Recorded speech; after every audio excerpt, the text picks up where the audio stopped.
A veces un juicio parece una obra de teatro, ¿verdad? Con sus protagonistas, sus directores, actores de reparto, cada uno con un papel y unas acciones muy específicas. Pues bueno, hoy vamos a hacer precisamente eso. Vamos a coger el guión de esa obra y a trazar un mapa para que quede clarísimo quién hace qué en el complejo mundo de un procedimiento judicial. Esa es justo la pregunta del millón. Porque, a ver, si nos fiamos de las películas, un juicio parece un caos total, pero nada que ver con la realidad. En la vida real, todo, absolutamente todo, sigue una estructura muy lógica y muy definida.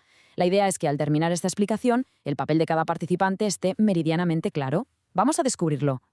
Y claro, para entender la trama, lo primero es conocer a los personajes. En este escenario legal hay, digamos, tres grandes grupos de actores. Por un lado están las partes, que son quienes inician el conflicto. Luego, el órgano judicial, que viene a ser el director de orquesta, el que dirige y decide.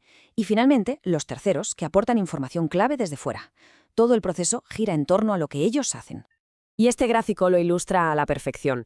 Como se ve, las partes y el órgano judicial se llevan casi todo el protagonismo. Son quienes realizan el grueso de las acciones que hacen avanzar el caso.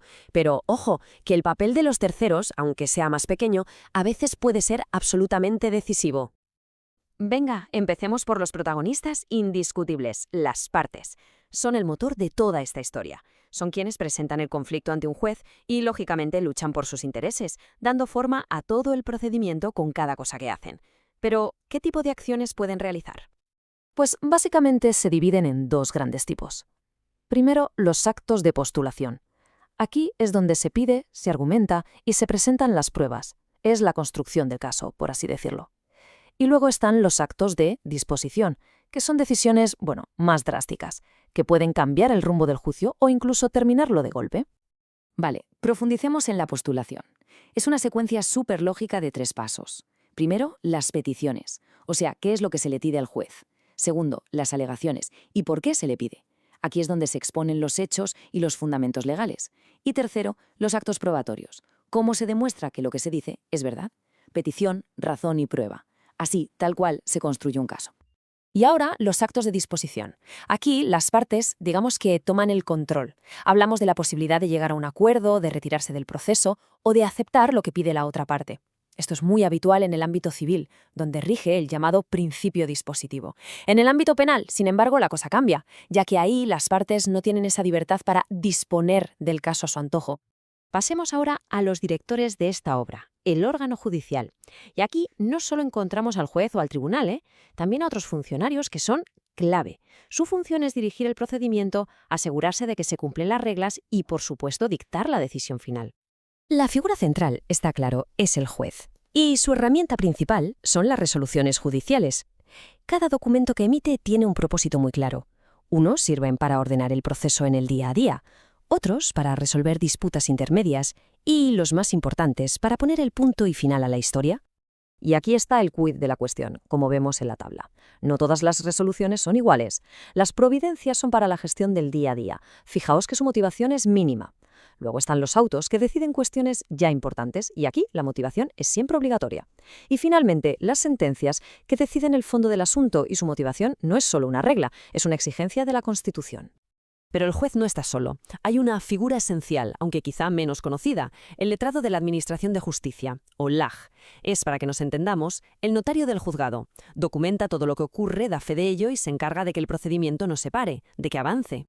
Sus herramientas son, por un lado, las diligencias, que sirven para ordenar o comunicar, y por otro, los decretos, con los que puede tomar decisiones tan importantes como admitir una demanda a trámite o incluso dar por terminado un procedimiento en ciertos casos. Su labor, en definitiva, es la que mantiene la maquinaria judicial en marcha cada día. Y llegamos al último grupo de nuestro reparto, los terceros. No son los protagonistas, la sentencia no les afecta directamente, pero su participación puede cambiarlo absolutamente todo. Son esas voces externas que de repente arrojan luz sobre el proceso.